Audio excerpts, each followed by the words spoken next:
nerds, and welcome. Almost caught me off guard with this intro. Wasn't quite ready when Eric pressed the button, but here we are. We're crossing the Nerdverse, bringing you yet another episode. My name is Travis. I am joined by my fantastic co-hosts, Eric, Ryan, and Clark. Eric, how you been this week? It's been a little bit of a busy week. Um, Mostly just works like had a big uptick and stuff going on. So I haven't been able to be as active on social media as I would like. I'll get back to it, of course, in the coming days. I was able to get our YouTube a new video. As everybody knows, we're all a little camera shy, so we don't do a lot of live and video type content.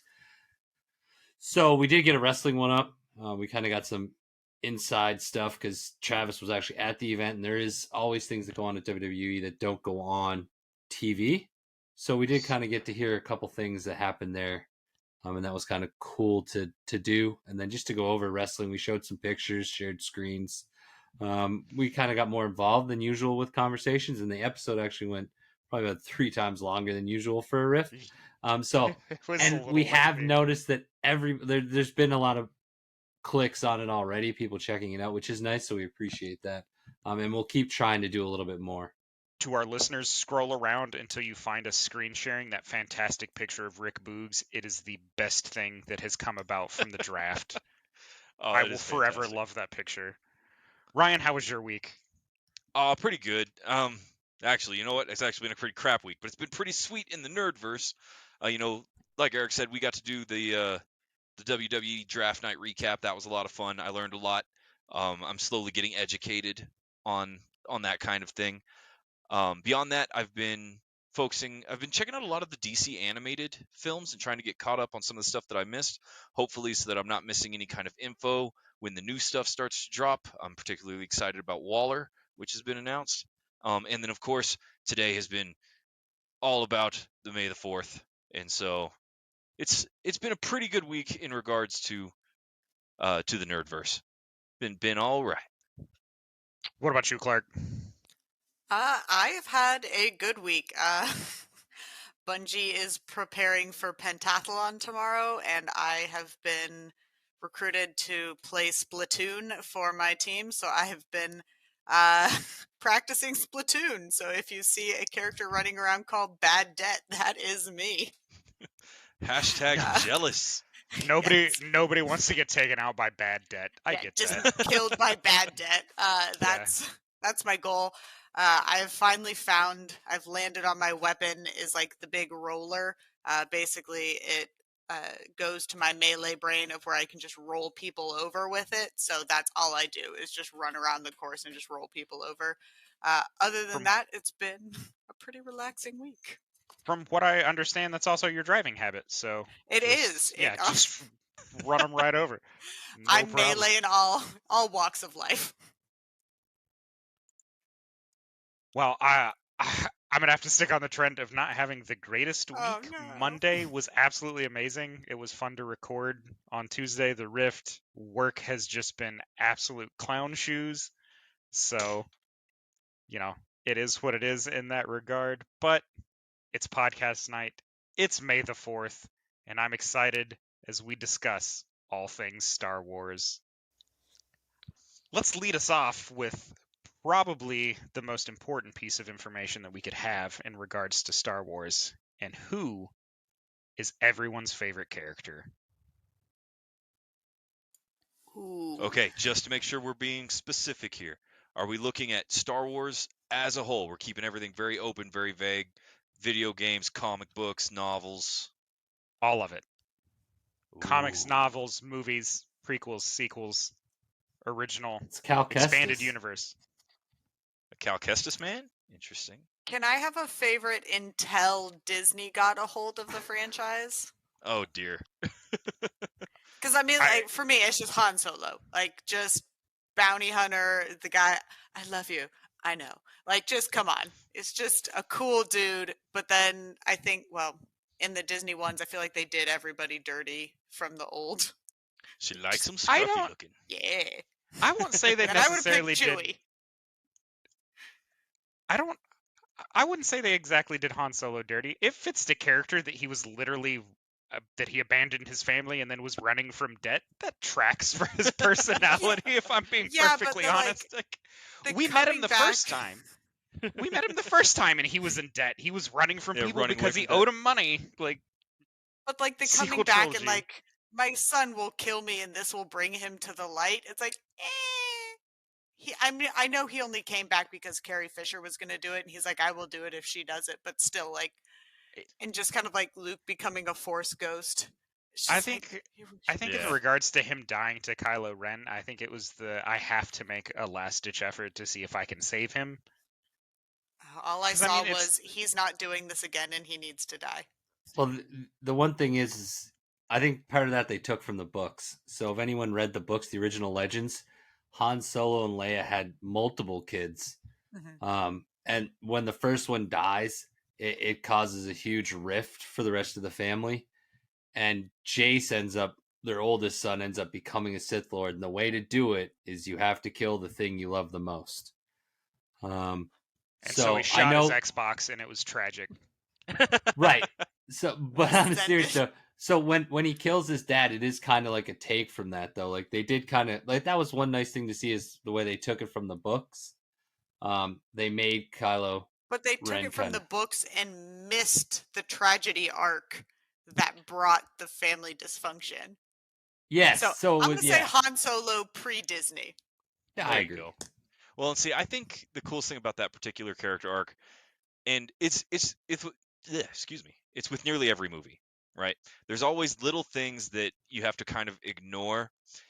And when it comes to Han Solo, I think before that, they were doing great. The particular scene when he's in the hallway and the two rival gangs come from either end, and he looks up and he's just like, "You, it's good to see you." One of the best most Han Solo moments in that entire movie. Absolutely loved that. Yeah, I wasn't super excited with the way that he passed in that movie, but I'm with you. Han Solo, favorite character. I do like him in the prequel books more so than the movies with the way they depicted him. The favorite scene Fair. for me comes to mind when he's like, I'm pretty good left-handed, and I know this guy is exclusively right-handed. So if I disable both our right hands by running electricity all the way down this wall and force him to draw left-handed, he may back down. And he does that, and the guy's like, well, you're lucky my draw hands hurt. And Han Solo's just like, I mean, I'll go lefties if you'll go lefties. And then, like, the dude ran off. And then I think at the end of that book, Han Solo killed him by being a better pilot, which is usually how we go with the Han That's Solo also route. my Because he was, favorite like, time also, of like, just murder. a super... Well, he My was just favorite an kind of exceptional murder. pilot, right? They don't bring that up in the movies a whole lot, but it definitely gets touched on in those books that he was just a pilot above and beyond measure. So with that, Ryan, lead us into our first topic. I know you've been. Who was itching. Ryan's favorite, or did I miss it? that's 'Cause what I I was heard like, you Oh two no, with okay, Han Solo. okay.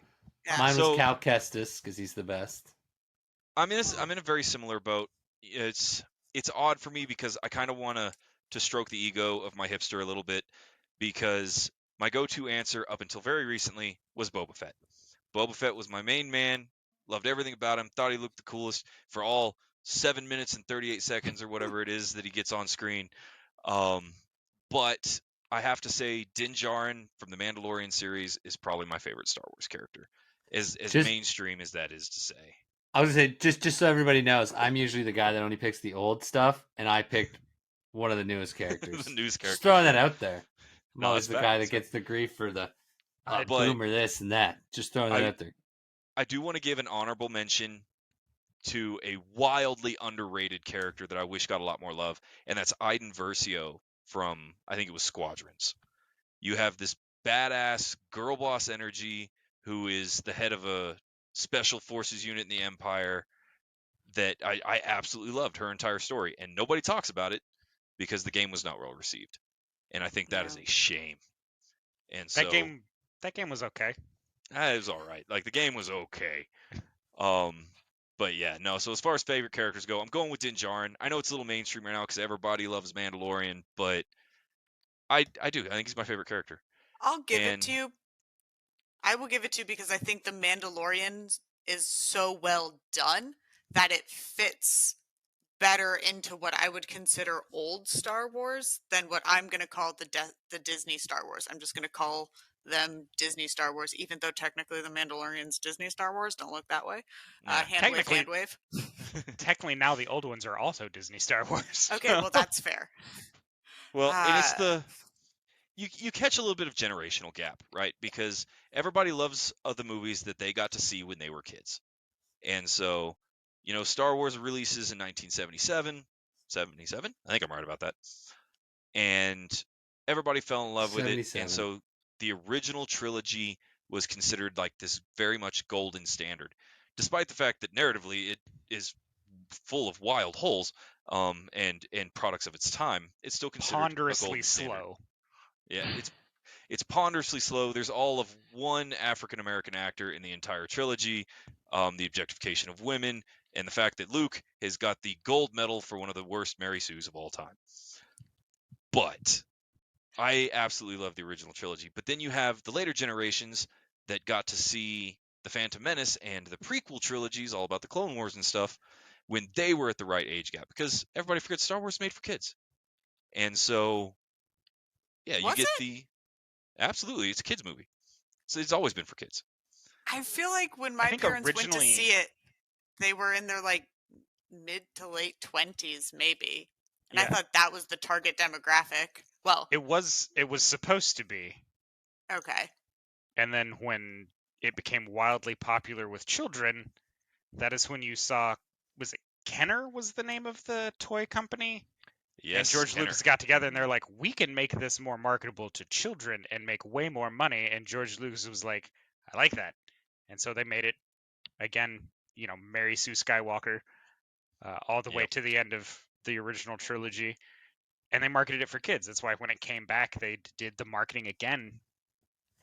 They knew they were going to get some of the older fans to watch new Star Wars films, but again, Yeah. they marketed to kids. There was toy lines in place. They had these very comedic moments that lend itself to good family comedy. So, Well, look at Yes, how they good family use the comedy, droids. kissing your sister.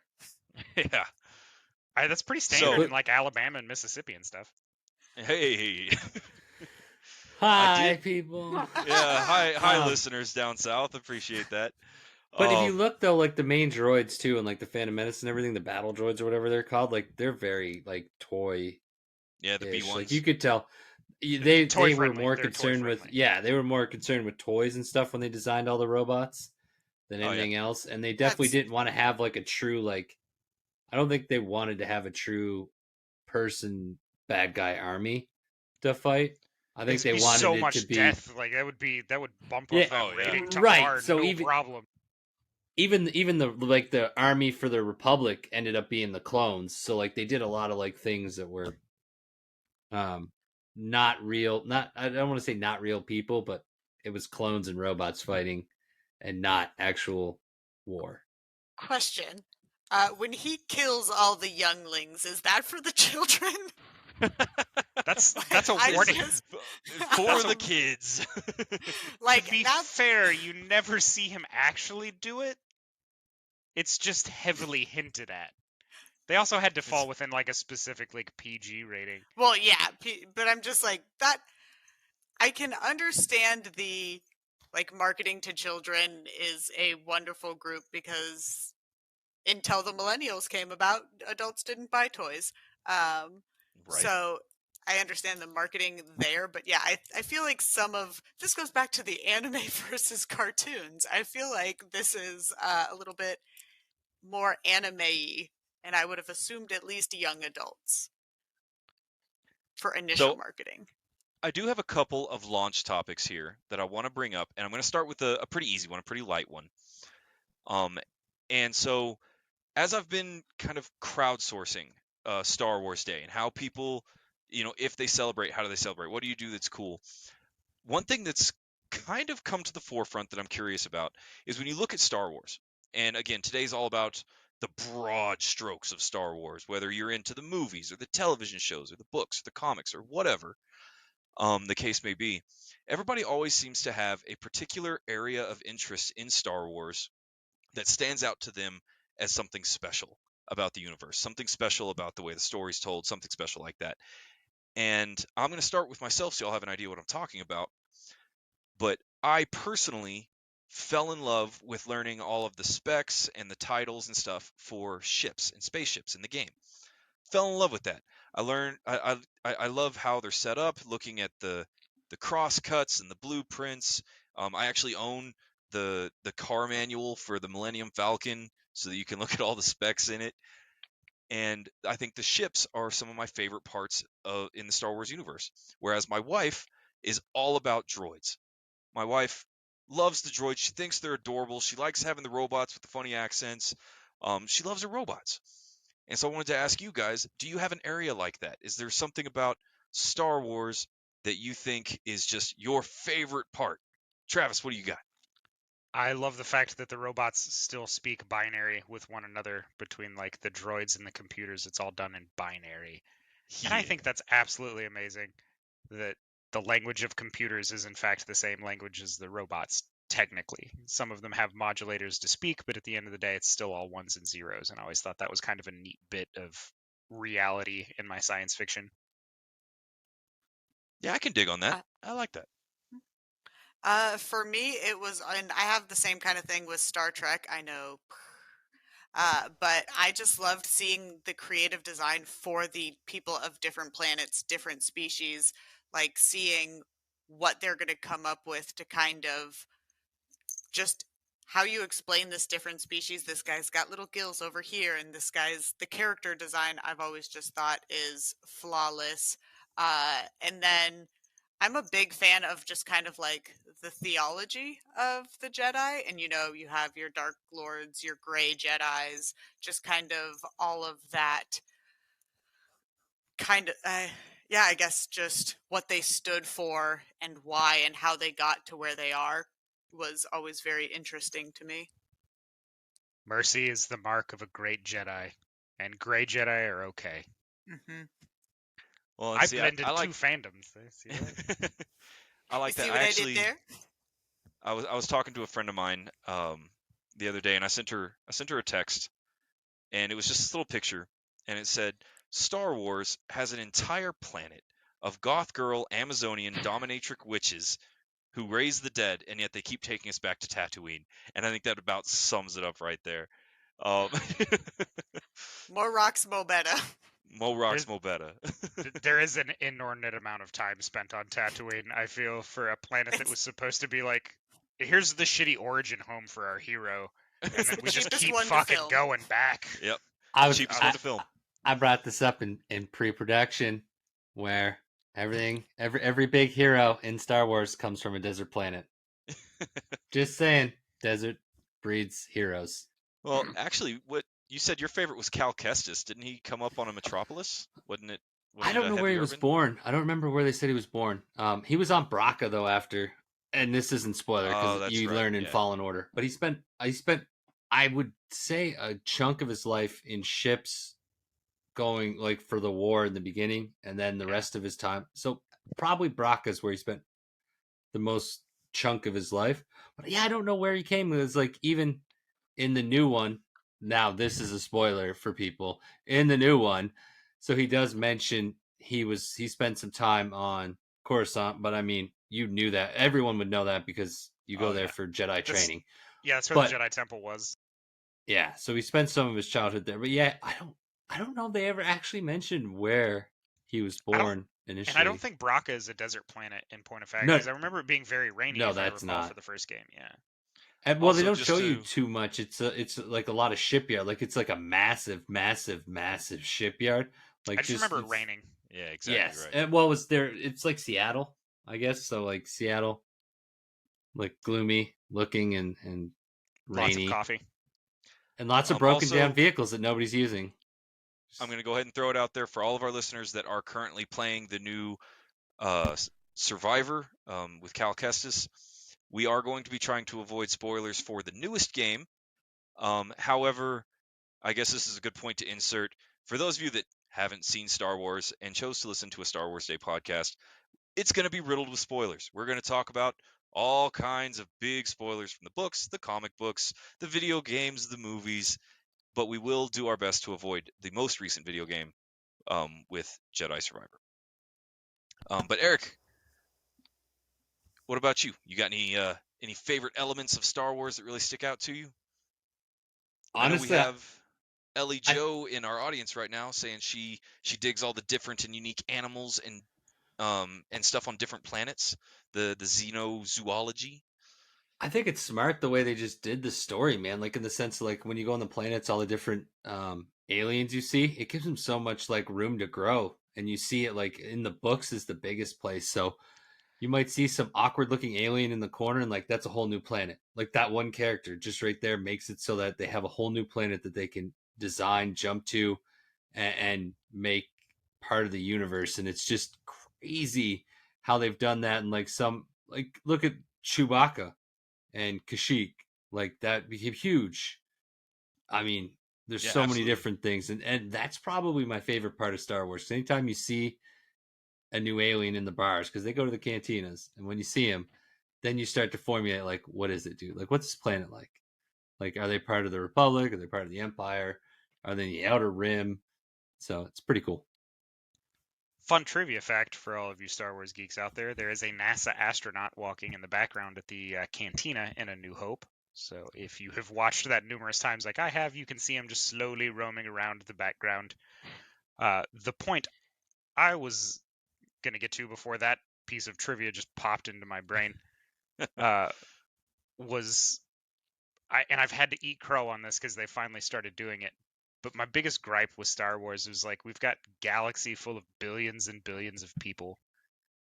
Why are we still hanging out with the same 10 people? They're I our was like, favorite 10 people.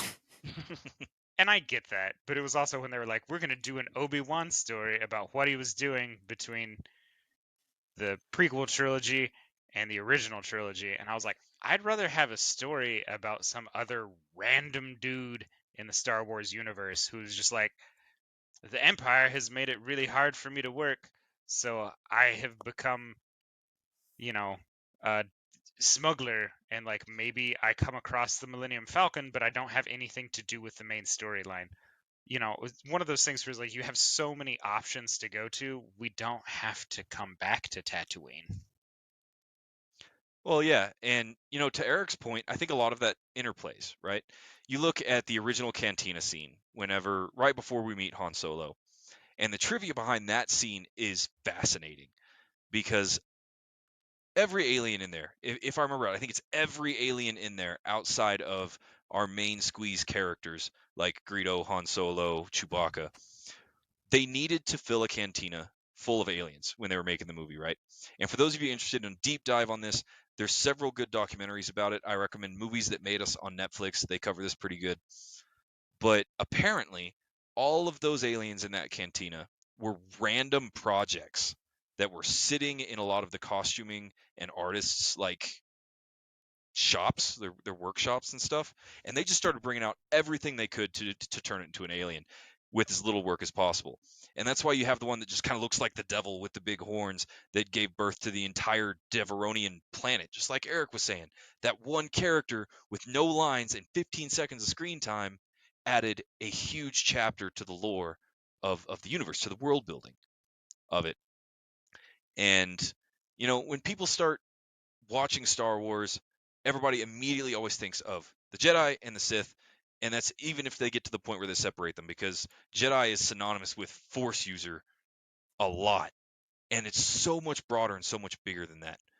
Eric, I think you were in line next. The only thing I was gonna go with Travis, like what he was talking about, and I agree. Like there is a lot of different characters and stuff to do, and Disney's done. I think they've actually done a halfway decent job, but they do need to do a little bit with those other characters because some of them are beloved. Like I needed to see what Obi-Wan did because to me it made no sense why he completely left everything and how could he do it.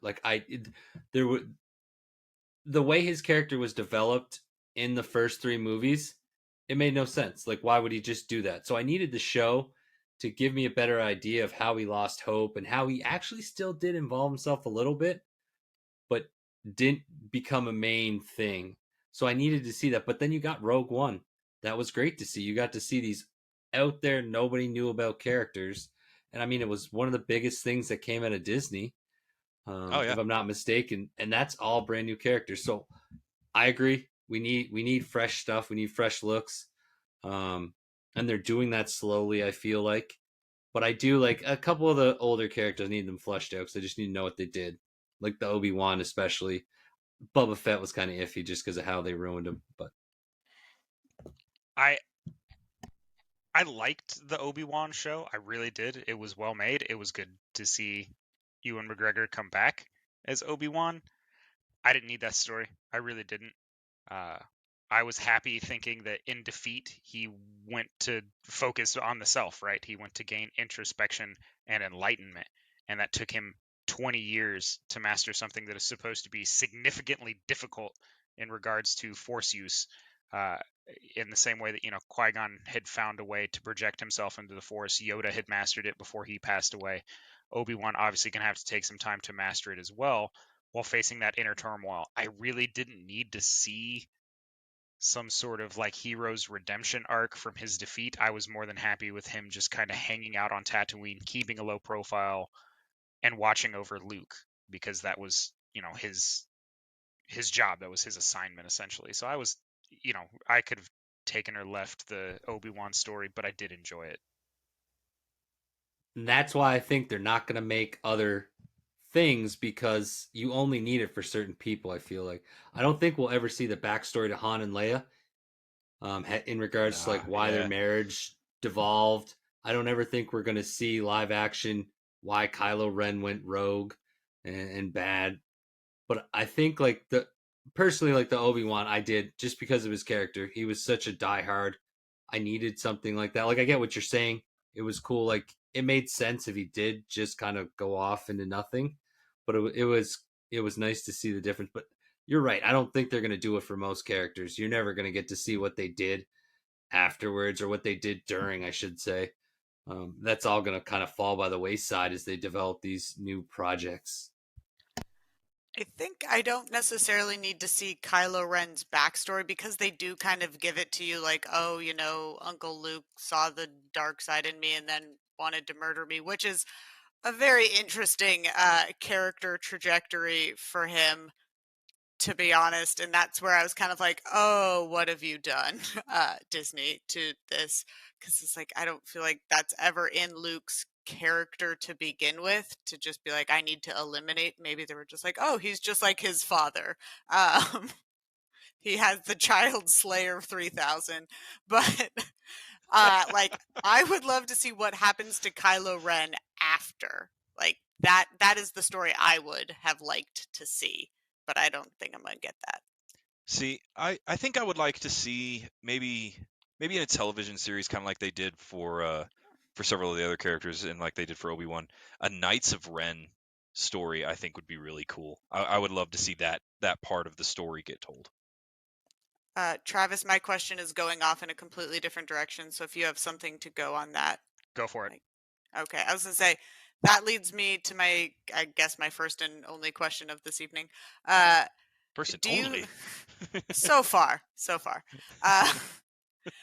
Do you feel like it makes more sense to stop doing these large movies for Star Wars and go more into kind of television shows or episodic versions where they kind of mirror more like the books or the comics? Or do you think that there's still this realm where these big Star Wars movies are still what people want to see, I guess, and the best way to tell the story as well? I think there's a I- place for these Okay. blockbuster movies. I really do. There's a place for them. I think right now it's in Disney's best interest to keep with these palate cleansing stories. Everybody's hyped for Ahsoka. I am too. Mhm. That was a character where I was like, during the introduction of Ahsoka, I was like, oh yeah, they gave Anakin an apprentice, whatever. It's filler. Uh, as that character developed, liked her more and more. I am hyped Yep. for an Ahsoka show. I'm hyped for anything that they do with Din Djarin for the Mandalorian. I'm excited that that is going to have a big crescendo conclusion. I love that fact. I think, especially with Andor as a series, I love it. I love what they're doing with it. If they decide to tie them together for like a blockbuster film that gives everybody some type of closure or development or whatever with stuff, I guess I can't really tie Andor with the Mandalorian because those are way two different timelines. But I digress. If they want to do more shows like Andor, I'm fine with it. Shows like Bad Batch, things like that. It's great that they're doing these palate cleansers because there's definitely a place for blockbusters. I think Ryan had. Go for it, Eric. So I think Disney's on the same level with you, Clark, because what they're doing is they're doing a big new blockbuster trilogy where they're coming out with Rey and kind of not continuing the story. They're saying it's not like a true continuation of the Skywalker saga. It's now new, but they are doing those. But they're also doing a big blockbuster movie with the shows.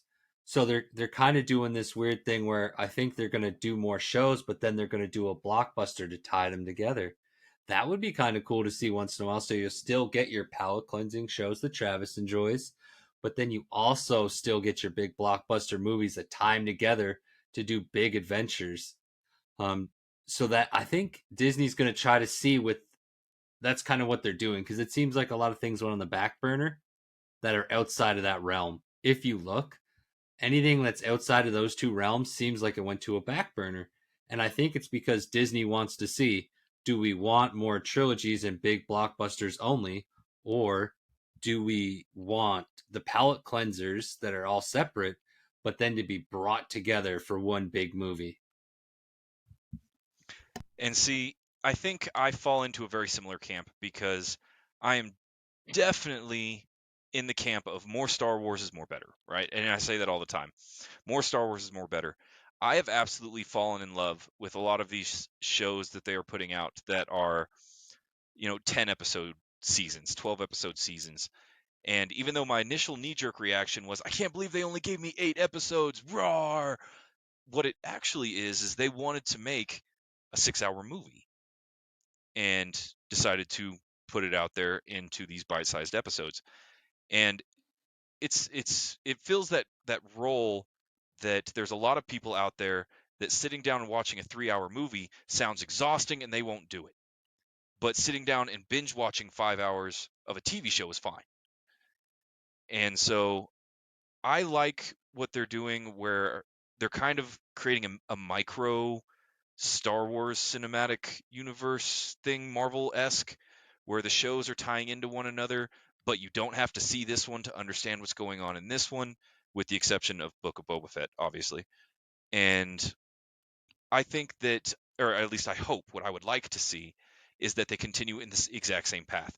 They have the big blockbuster movies that are coming out. I hope they start it for generating new characters, but I hope they continue these television series about beloved characters that didn't get enough screen time as well. So, All right, my second question for the evening. There has been rumor that Disney is making these most recent ones non-canon. How do you either A, feel about that, or B, believe that they can get away with? Would they just pretend like it was a fever dream of Luke on Tatooine, or what kind of says you? I think Ryan was up first. so in regards to the declassification of the sequel trilogy and a lot of that kind of stuff, it's my belief that they're not going to do that. They're going to keep them up there despite the fact that they were not well received because, like Travis said several minutes ago, they still financially did very well. They did well at the box office. And this new series, I believe we just found out today that it's going to be Rey, and it's actually set 15 years after the events of the sequel trilogy. A lot of people aren't going to be excited about that. And I think I'm a that, lot of people.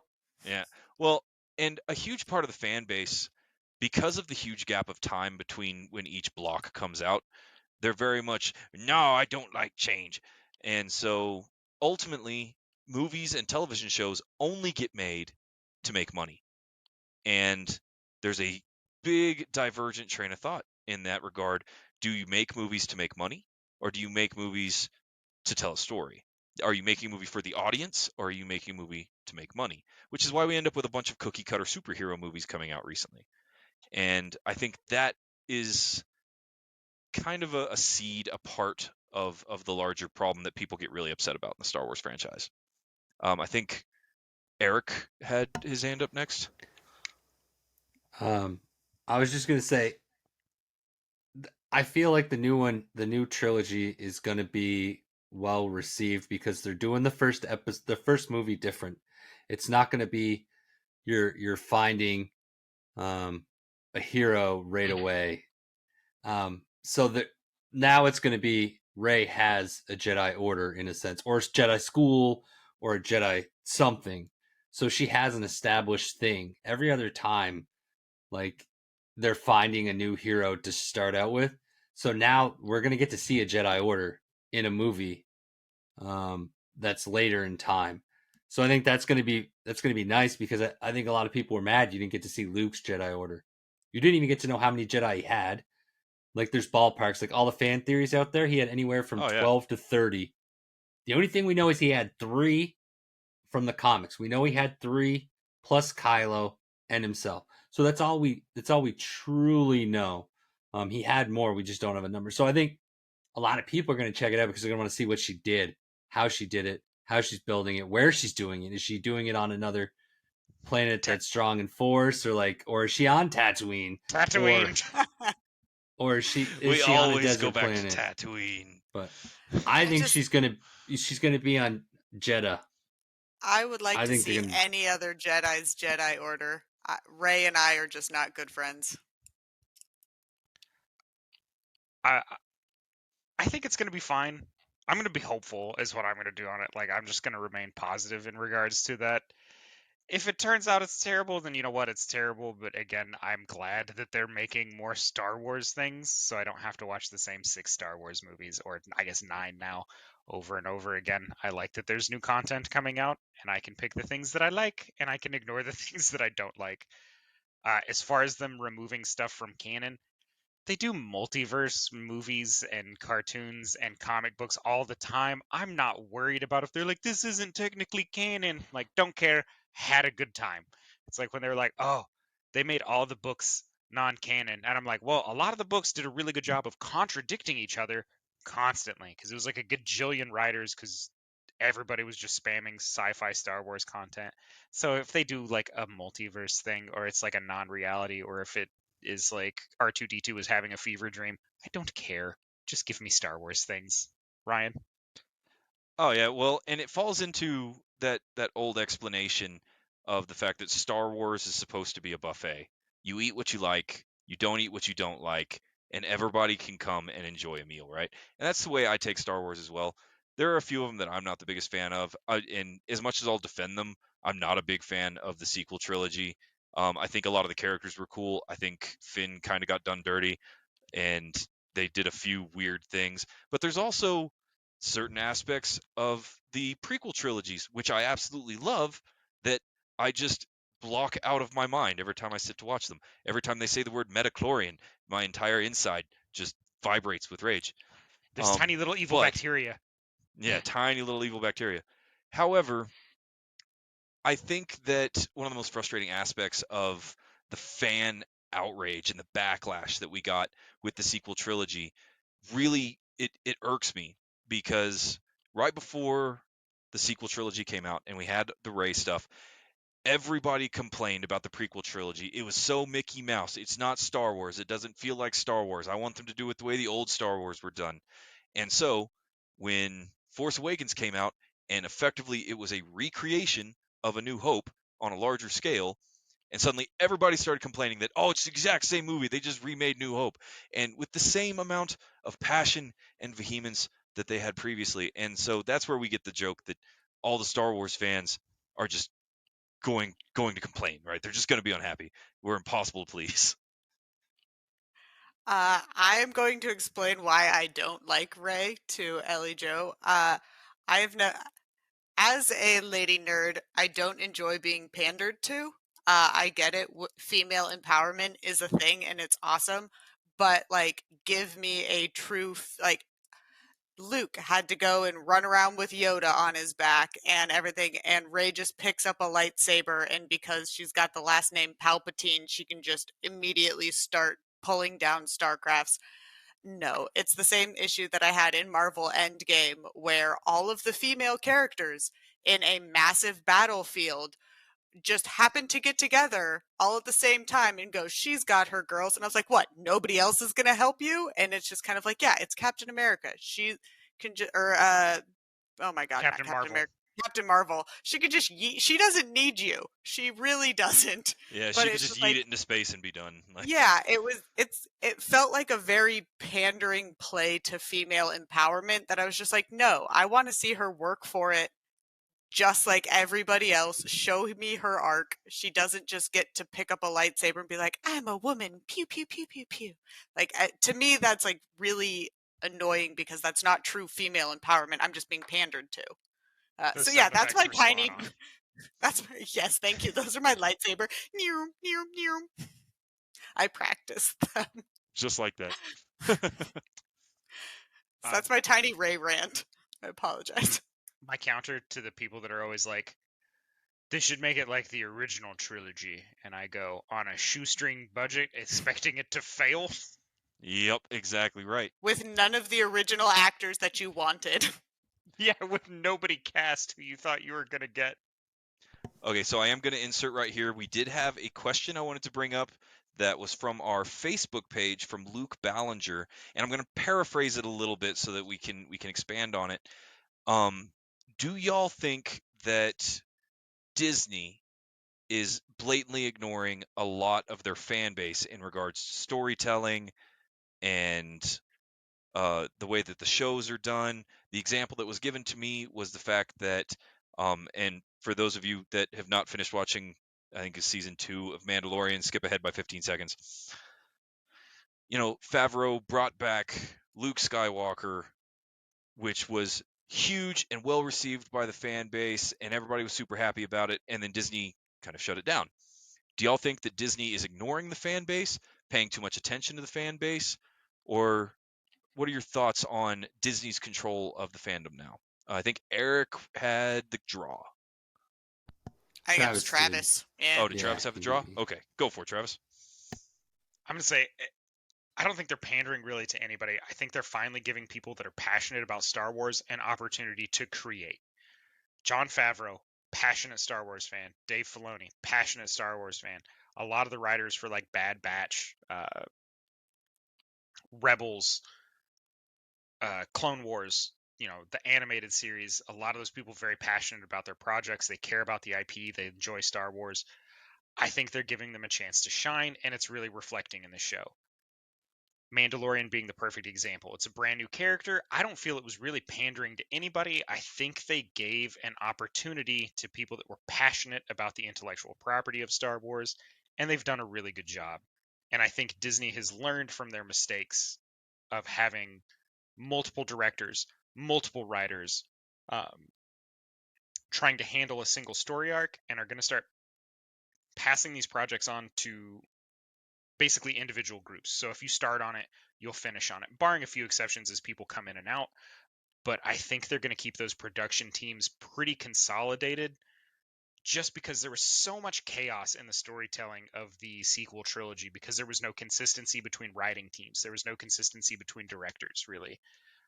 It was handoff, like one person's vision was completely different from another person's visions in the manufacturing of those films.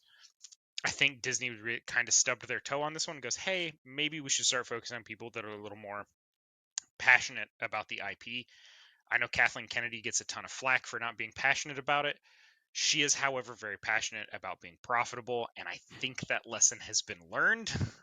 So you can see a lot of the new stuff coming out that is drawing in new fans and still appealing to older fans. Eric? So 2 things from my, just personally, you had to bring Luke into Mando because of the time frame. It had to be done. I don't think it was to placate fans or anything like that. Yes, we want more Luke. Problem being is the way you have to CG his face and stuff like that. That's going to be very complicated for a TV show budget. So I don't think he would ever. They would continue doing a lot with him. But you had to bring him in. You had to show him. You knew he at the time he's the only mainstream Jedi. Like we had a little bit with Ahsoka, but they probably didn't want to hint at that too much because they knew they were going to end up doing the show. And then in regards to Mando, I think part of the reason they wanted a Mando show, and I don't know this, but it would be because Boba Fett was always one of the most like Banff characters in Star Woo! Wars. Boba Like, Fett. and Mando's never got a really good story until TV, like the cartoons and stuff, and people loved that and ate that shit up. So when they decided to make a Mandalorian movie or Mandalorian show, sorry, it probably didn't take long for Disney to go, yeah, let's do this like yesterday, because it's such an underdeveloped, like Boba Fett just looked like the man. So, what are you I'm getting? gonna die. I'm gonna die if I don't get this out. It would take 10 seconds to recast a younger Luke with Sebastian Stan. That's fact, actually. Yeah. He looks almost exactly like Mark Hamill. It would take zero effort to do a little bit of makeup on the man, make sure he's clean shaven. You have a young Luke. No Also, did they- problem. Disney Did they has the CG some budget of his for him. face though? Yeah, they Oh, did. yeah. Yeah, and But- they're not. I don't think they're gonna do like a whole show doing stuff like that. No, But it's- That's well, why yeah, I don't so think they'll keep him coming back. I think that's why it was a one-off you just or recast. two-off thing. Yeah, I'm just not. recast. Yeah, I'm not saying you do a whole show where you CG Luke's face every time. Sebastian Stan, even without CG, looks like Mark Hamill. They're No, he very does. similar I in agree. appearance. And Disney has the budget to afford Sebastian Stan. Just cast the man, and you can have him appear in cameos whenever you feel like. We've already talked about the fan base, though, is the thing. So look at Han Solo when they cast a younger Han Solo. Absolutely, like, not everybody. I shouldn't say that. Sorry, everybody. A large quantity of people were not happy with that casting, or not being Harrison Ford somehow magically de-aging 40 years to play Han Or Solo. 50, 55. Yeah. So like that's why like I think it'd be rough. Like I agree with you. If you look at Sebastian Stan, like like he might like maybe Mark Hamill like when he was younger. Anyways, but he does. I agree. But I think fan base wise, horrible idea to do. I'm gonna say on The Mandalorian, they've also been using the Unreal Engine to do a lot of their CGI and graphics and I guess like background stuff. So as more of that kind of gets its way, we use it in video games, like those kind of engines. They might be able to very easily do a whole CGI thing just using a gaming engine. So That I mean, would be pretty cool. I'm not outside of the realm. I thought it was super amazing to even hear about their use of Unreal in The Mandalorian, and I like went through and I was watching the last episodes, like what do I think is generated by this engine? But I think for me, wrapping back to the original question, I think they're trying to pander to new Star Wars. So I am what I'm going to consider not like the original Star Wars fans. Like my parents saw it when it originally came out. I was that younger millennial generation that caught wind of it kind of towards the prequels and trying to like bridge the generational gap between what we all want and what we all nostalgically remember as Star Wars is super hard. So right now I do feel like Disney's saying like, "Hey, older Star Wars fans, sit down. You had your Star Wars moment. Let's give it to kind of like this younger generation where, in my mind, oh, you can force heal where there goes my 3 movies, like just up in smoke." So I do think they're pandering towards more of a new generation of Star Wars fans and disregarding kind of, I will call it the OG. I'm a part of this. Yeah, like I'm a part of this like salty older Star Wars fan base. So I do see it, but I think they're also still just making content, to your guys' point. That's just good content that I'm enjoying watching. Yes, it kind of puts a hole in some of my favorite parts of Star Wars, or like the Star Wars that I remember, but it's not bad. It's not edgy and grungy anymore. Now, like I said in pre-production, it's like the Pirates of the Caribbean in space. It's kind of got Yep. like the same palette tone, the same kind of happier vibe. I don't really anticipate anything bad happening in Star Wars anymore. Like, I think they've So- just kind of taken that direction. So I got one thing I do want to do. I know I'm trying to push my way into this now. I How want dare everybody you join to this conversation? I want everybody to see this because I don't want anyone to think I'm being like a super, I don't know, boomer about everything. I completely agree that Sebastian Stan, looking right here on the screen I'm sharing, very similar features, and I You couldn't could do find that. I A couldn't little find a bit of good picture of him. contouring, and he would be Luke Skywalker. Right. Well, and I just think the fan base itself is why Disney will always steer away from it, especially after the Han Solo movie. I think that's why you won't see a lot more Luke. I think it'd be great if they got Sebastian. I actually think Disney has purchased him as a person at this stage of the game. He's in so much Disney stuff lately. I mean, he's like legitimately in everything. I don't know if they've got like a super contract or something with him, and that dude's just banking. He is an exceptional actor, so I give it to him. But I did want everyone to see. That's like the best picture I could get, and I can't blow it up any bigger. I apologize, but that He's is also he's also an exceptionally attractive man. Sebastian Stan's good looking. yeah. And That's what I for was going to those say. of you, I'm not really sure if the fan base is going to have that much of a problem with it, me being the fan base. For those of you that are listening, instead of joining us live here in the studio, we can totally put those pictures up on our Twitter and our Facebook group and probably our Instagram and everywhere else, just so that you can kind of get it. Now, in regards to the Sebastian Stan stuff, and I did have another topic I want to cover. I know we're eating up our time here, but I think a huge part of the recasting comes not just in the actual physical similarities, even though that's important, but how much the actor is passionate about it. And I'm going to bring up the Solo movie, but not for Han Solo. I'm going to bring up Donald Glover as Lando Calrissian because that guy crushed it. He must have studied Billy D. Williams' body language, speech patterns. That was the best recasting ever. I'm with Travis. I'm going to headbang. I'm agreeing so much. And I loved Donald Glover as Lando Calrissian. I think he did an amazing job.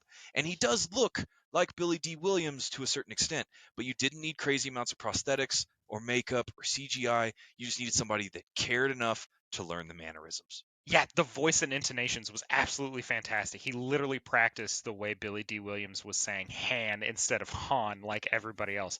Absolutely fantastic. Had that same sort of almost derogatory pronunciation of the man's name. And so, I loved him as Lando Calrissian. Absolutely fantastic. But I blame the Han Solo casting for why we don't have a Lando movie yet. Because again, I think they're hesitant with doing something like that because of the way the Han Solo thing.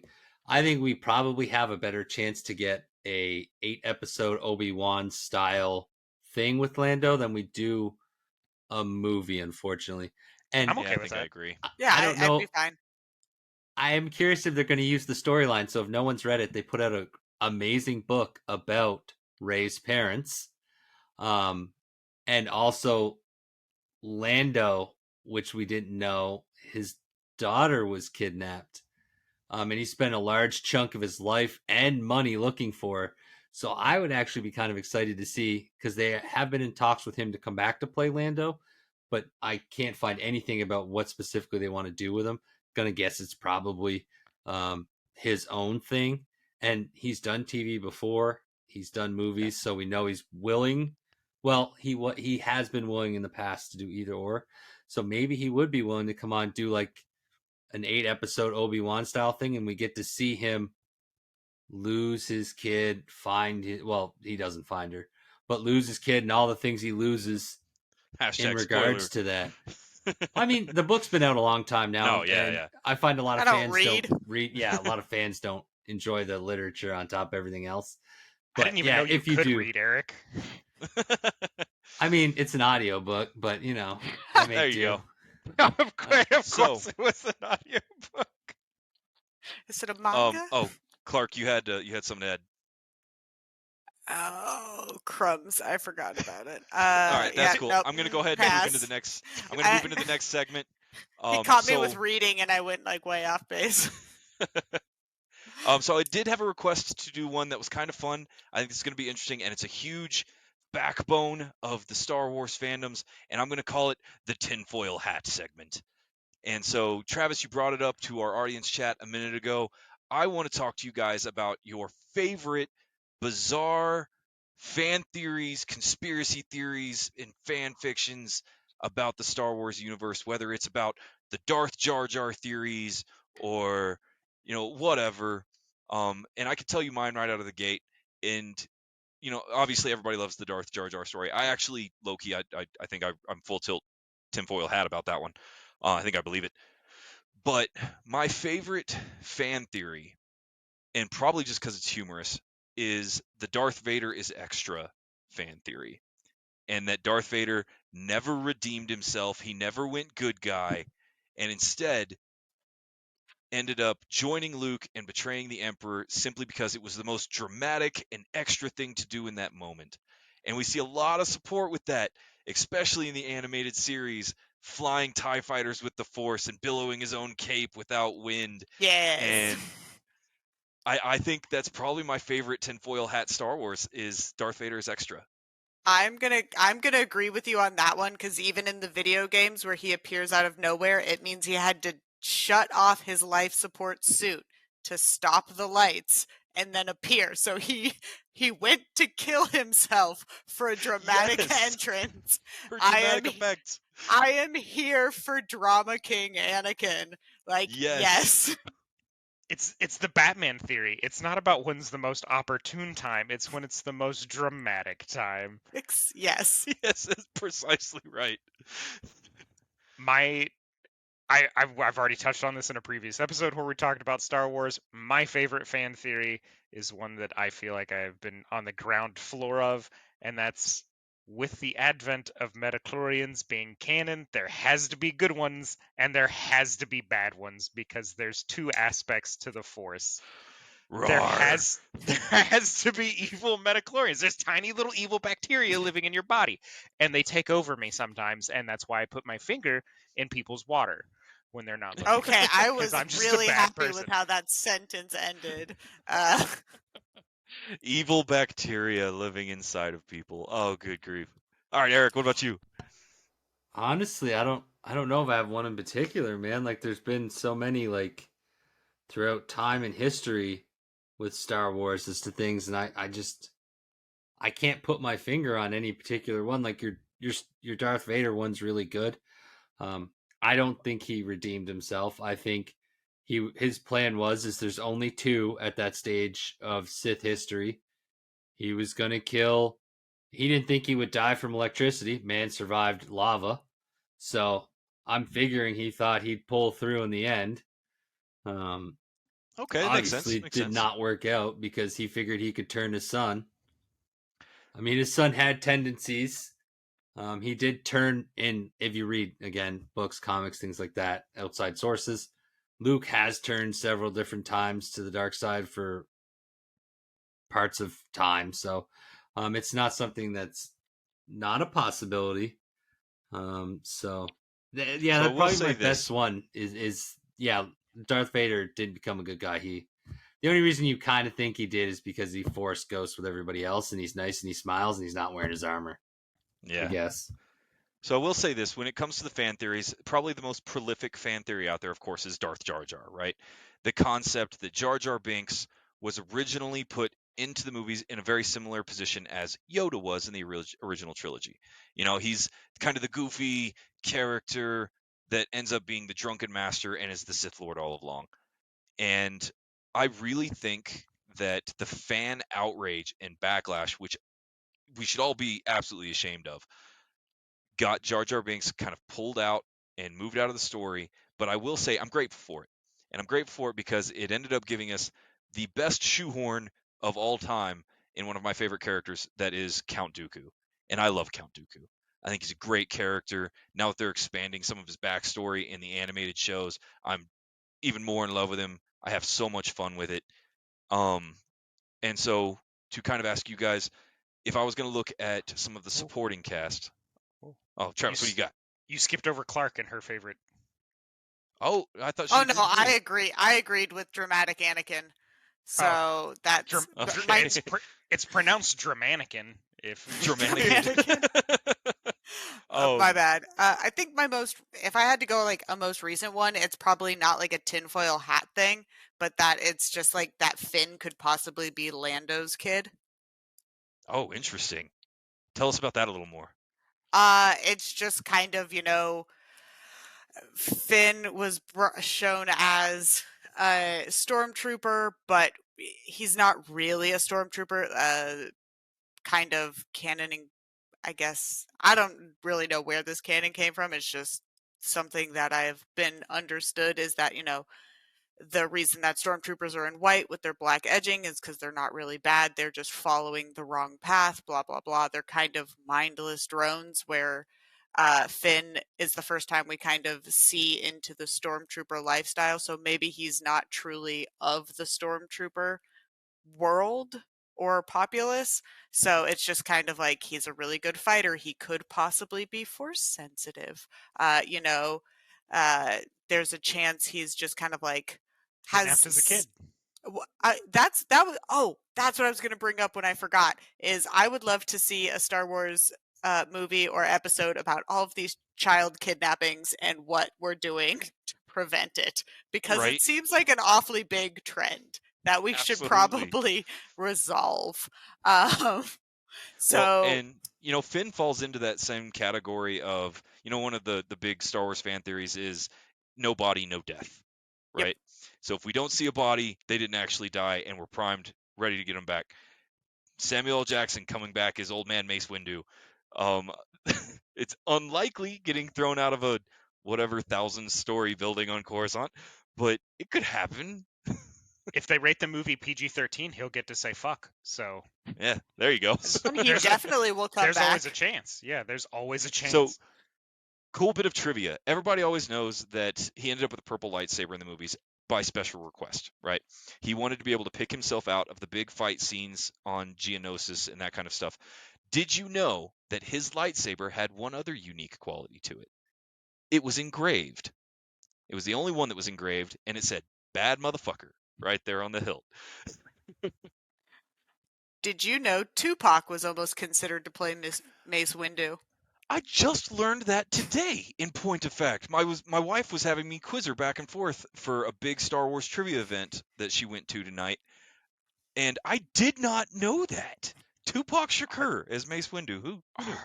Hard for him to have been an actor being dead, so I can see why. A little bit that hard.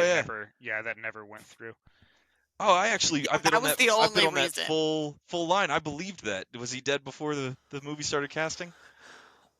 On a for real note, though, just to flesh out the Lando thing a little bit, I did pull it up. So it all started Sure with, enough. I guess there was a puzzle that came out, and part of the description stated that Finn was Lando's kid. Oh, interesting. Now the item was not released by Disney. It was a third party through Eyebrows, Amazon. eyebrows. But the thing is if you're releasing Disney products, I would imagine you have to have some sort of tie to them. Obviously, it definitely doesn't mean anything because Disney has in no way said or confirmed anything with it. But Hey. that's kind of where it started, and it's kind of gone with it from there. There's like, there's a couple. I'm trying to see here. Hey, we use it in the writing world all the time. Plot holes are just pockets for people to keep Yeah. their fan fiction. So, But yeah, so that's a little bit more in the Lando Finn connection. All right, I have an interesting idea for how we could close the show. We're going to do a quick, we'll call it 20 questions. No explanations needed for any of these, just your knee-jerk reactions. We're going to go in order of how you appear on my screen. I will give my answer last. Starting with the first one. What's the worst Star Wars merch, Eric? Oh my god. Some of that baby Grogu stuff is just real cheese. Like there was one or two things that were cool, but there's just too much cheese. Ryan? I'm gonna go with the Star Wars Micro Machines release in the mid '90s. Even though I love them, it was a weird one. Clark? Eric stole my answer. Some of the baby Grogu stuff is just haunting and creepy and incorrectly proportioned. There's a lot of cute stuff. There's also a lot of really ugly stuff. Worst one for me, the whatever New Order Nerf blaster that didn't didn't make the correct blaster sound, and didn't shoot Nerf darts well either. Just a bad piece of merchandise. We'll move on. What was your favorite piece of Star Wars merch? I like the cheesy new build your own lightsabers. Like, you can buy them at Walmart. I know they're like flimsy and stuff like that, but it's kind of cool that you can buy different ones and slide different parts in and things like that. I think it's kind of creative and cool. Ryan? I'm going to chase Eric. I actually like the build your own droids that are getting big at Galaxy's Edge. I think those are super cool for the kids. I want to get my kids. So yeah, build your own droids. Clark? I'm all here for the Star Wars Legos. I love my AT-AT and I love my R2-D2. Like, it just combines my two favorite thingies. I'm going to go Force Effects lightsaber, the ones you could buy at like your average gaming store, not the crazy fancy ones that they have at Disney, but just your standard out of the box replica from the film. All right, this is going to be an opinion based one, but worst Star Wars film, Eric? None. I loved them all. There's nothing like, okay, so if I have to pick one, what's the one? What is it? Attack of Clones? Is it the second one? Phantom Menace is the second one, right? Yeah. So maybe that one, because it was kind of Titanic-y love story. Too much. Creepy love story too. Much older, much younger kid. I hate sand. Yeah, that one. Ryan? Oh crap. I'm gonna again. I love them all, but if I had to pick one, I'm going with The Last Jedi. I did not care for it. Or wait, is that the right one? The episode 8, the second in the sequel trilogy. Is that the right one? Because Force Awakens, then Last Jedi, and then Rise of Skywalker, right? Clark, what do you got? I'm not a fan of Rise of Skywalker. I think it's just kind of like it did so many people dirty in so many ways, and I felt like the final lightsaber battle was just kind of like very tired, and I wanted leaping. You guys skipped over the hands down worst Star Wars movie, Oh, and that's the we damn don't talk- Christmas special. Yeah, we don't How talk about did the everybody special just that ignore must that? not It's be mentioned. so bad. It's Spent so years in- bad. And you Spent brought that. years And I in brought it therapy up earlier blocking it. too. You mentioned the special that must not be mentioned. I Oh, brought it it is. up in It's pre-production. absolutely terrible. The It is Voldemort so Voldemort bad. of Again, just knee-jerk reaction. Favorite of the films, Eric? A New Hope. I know I'm whatever, but like, just because it's what started it. Like, if it doesn't get made, if they don't take a shot to make it, we don't have Star Wars, so it'll always be. Maybe it wasn't the best, but like it'll always have that special place, because without it, I mean, we're not talking about it, and we don't have May the Force be with you, or fourth. Ryan? 1983 Return of the Jedi. Lots of Boba Fett, good stuff. The Princess Leia in the gold bikini on the pleasure yacht. I was a young man. Like, I'm gonna remember it forever. So yeah, Return of the Jedi. Clark? I'm gonna have to say, just out of nostalgia, Revenge of the Sith. That was my Solid choice. favesies. Empire Strikes Back for me was my Okay. favorite. Empire was great. Yeah. A brief cameo from Boba Fett in that one. He waves, I think. He waves. Yeah, he he does. stands there menacingly. He gets warned no disintegrations. Yeah. That's true. Actually, that's true. So, character death in Star Wars that hurt the most, Eric? It's got to be Han Solo, just because I don't feel like the way he died was done totally correct. Like I brought up earlier, the books. So I wish they would have done a little bit more, like showing that he really needed to and stuff like that, like more of a build up. Ryan? I'm gonna go with Snoke, Supreme Leader Snoke. They did him dirty. No story development, no character development, no explanation, just dead. Going Clark. with Snoke. I'm gonna stick with kind of like Han Solo, but Mace Windu's was kind of Oh yeah. just emotionally hurt. I wasn't mad about it. I was sad. Most heartbreaking for me came out of the books, and that is when Chewbacca died during the Yuuzhan Vong invasion. Oh, that was heartbreaking. I will say, what a badass way to go out to where you couldn't get dropped, so they had to drop an entire moon on top of you. I feel You like throw that's another moon at me, and I'm gonna lose it. yeah. So I'll give that one. But most satisfying character death, Eric. Oh, Kylo Ren, without a doubt. Ryan, Jango Fett on Geonosis. Clark. When I thought Ray was gonna die. Whoo, she's got some hate. He's Throwing just got it shade out at the for Mary Ray. Sue. I just No, so yeah, as far as satisfying, I think Jango Fett made a good show of himself, and I like the fact that it was Mace Windu who took him out. So Clark's going with, I hope Ray is gone. I forever." hope Ray. Well, I felt like Most- Kylo would have had a way better like future story, and like he actually saw some kind of redemption, and then I was like, why you gotta be nice? But Doing it dirty. I can't remember the little droid, the bounty hunter droid in the Mandalorian. I really enjoyed his explosive Oh. death. IG-11. IG-11, thank you. Yeah, that was it. I wasn't like happy he died, but I was like, that's the way to go. Like, That's a I good am way to go out. satisfied with the way that you have died. Satisfying death for me has to be Giancarlo Esposito from The Mandalorian in the most recent season. For those of you, sorry, spoiler alert, should have let off with that, I suppose. Yeah. Hope you all have watched it. The way he dies, absolutely fantastic. The way everyone around him survives when he doesn't, also fantastic. So I'm a big fan of that one. Again, back to the Star Wars theory, body, no death. We'll see where that goes, but I do like the idea of him just collapsing under the weight of a ton of fire. I Now- want to give an honorable mention on that one because the what was his name? The Marshal. Whenever he goes out in Mandalorian. Oh, Timothy that yeah. was- Oliphant. Yeah, that was both heartbreaking and satisfying because if you're gonna go out, okay. But very heartbreaking. All right. Probably one of my favorite questions in regards to Star Wars. Lightsaber or blaster? Eric, what do you got? Lightsaber Ryan, all day. Blaster. Give me a carbine. Blaster all day. Clark. Yeah. Lightsaber.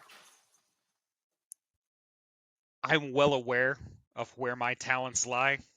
Sword fighting, probably not it. I'm not taking the thing that is going to both lop off a limb and cauterize it at the same time. You're going to have to give me a blaster, man. I'm no give me a Jedi. blaster. I'm not Can I do one mastering of a those force axes? Yeah, there The you go. Get a electric vibro axe. Yeah. vibro axe. Get a stun baton. You could All so right. easily cook steak with your lightsaber, though. Like, there's so many advantages. Yeah, He's just getting Eric's- her in the kitchen. Eric's just going to be out there cooking his bacon on the end of his lightsaber, just wrapping it around real fast and then flinging it off. I don't have $2 Exactly. for a Pepsi. I just, stick it in. I just burn And a there you hole go. into burn the the machine, soda? and Okay. then I Yeah, just reach cut in open and the get a machine. different soda. Like the There's upside to the vandalism and lightsaber theft. is, yeah. Oh, I yeah, feel all like you fun. could do that with a blaster too, if that's Yeah. but If it's we're- more silent. It's more silent because it's instantly melting it and It's stuff. like The blaster's like loud. All right. Would you be a Sith, a Grey, or a Jedi, Eric? Dude, that's like the hardest question. You can't do this as like a 5-second question, dude. This No, is knee too jerk. hard. I need your immediate response.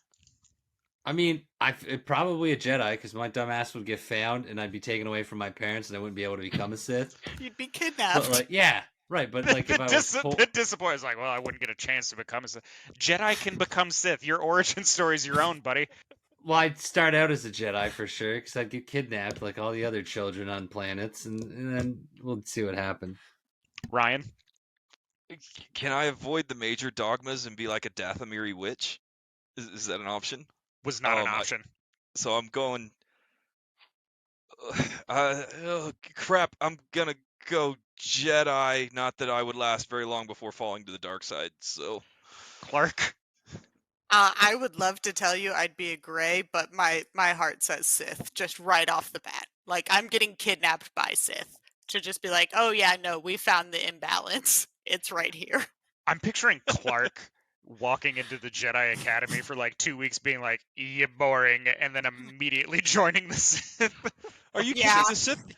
The Sith are going to drag Clark back to the Temple of the Jedi and be like, she keeps telling us we're not Return financially this. efficient. Yeah. You can have her back. Return to sender. Do not want. Here's She keeps receipts. trying to get us to bring receipts back after every mission. It's crazy. She I'm- asked us how much the Death Star cost. Yeah, I was gonna say we blew past the budget on our giant space station, and she killed like 2/3 of our I'm just, our engineering staff. you're just over budget, and I'm just out there force choking people. We got enough time Travis, for one or two hold more? on. I want to know Travis's.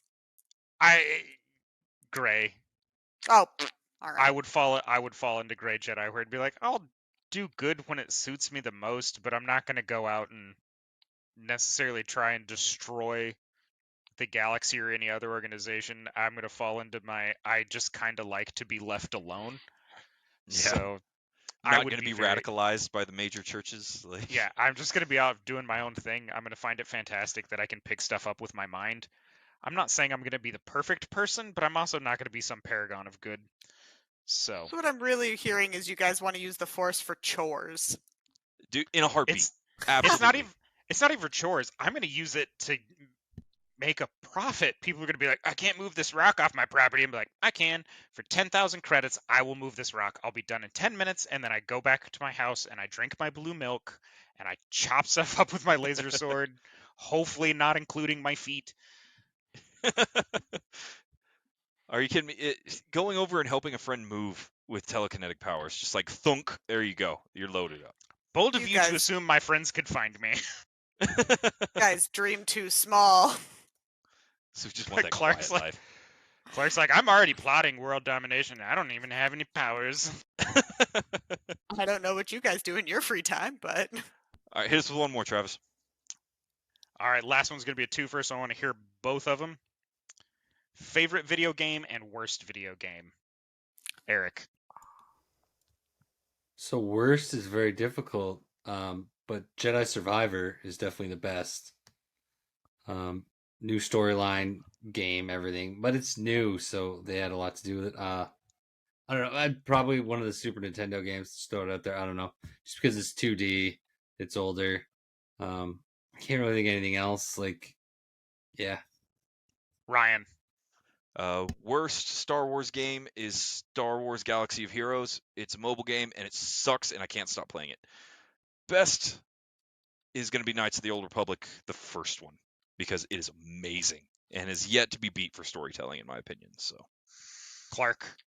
I don't really have a least favorite, but honestly, my favorite to play is Lego Star Wars. Wildly fair. popular. I can see Yeah. that being a thing. Mine It's just favorite is going to be the same as Ryan's. It was the very first Star Wars game I ever played. It was Knights of the Old Republic. I absolutely adore that game. I still go back and play it. Even to this day, I have replayed that game so Yep. many times. Least favorite is going to be one of the early handheld games, and that is Attack of the Clones that was on, I believe, the Game Boy, and that is absolutely atrocious. They tried to blend 2D platforming with the 3D game, and you ran around with a lightsaber, and you didn't really look like anything besides a blob. Bad game. But with I am that, going to oh, do honorable mention to the N64 pod racing game, though, because I loved the shit out of that. But yeah, anyway. and with that, that's going to bring this episode to a close. We are crossing the Nerdverse. Thanks for joining us on our tour through all of things Star Wars for May the 4th. And as always, may the 4th be with you. And we'll catch you next. Oh, no. Eric, hit us with the links. at CTN_podcast at H Nerdverse, the big Twitter ones. A lot of interactions we're trying to do on there. Facebook groups Hero the Nerdverse. Again, the big thing is just crossingthenerdverse.com. We're the first thing that pops up on your Google, so it's not hard to find. It's got merch, it's got videos, it's got podcasts, it's got link to all the extra socials. And I am gonna this month, no matter what, regardless of life, limb, or death, start Instagram. There is an Instagram page made. There is a few people on it. Yeah. but we'll Eric definitely Thirst Trap definitely incoming. be doing more. It's the Crossing the Nerdverse OnlyFans. It's difficult to always have content to be constant with that on top of doing some other stuff. So it'll be interesting to do, but I know a lot of people enjoy the Instagram. True story. It's True story. very active, so it might be a nice way to start reaching out to more people. Yeah. And with that, this has been All Things Star Wars with Crossing the Nerdverse, and we will catch you next time. Thanks for joining us. This is the May.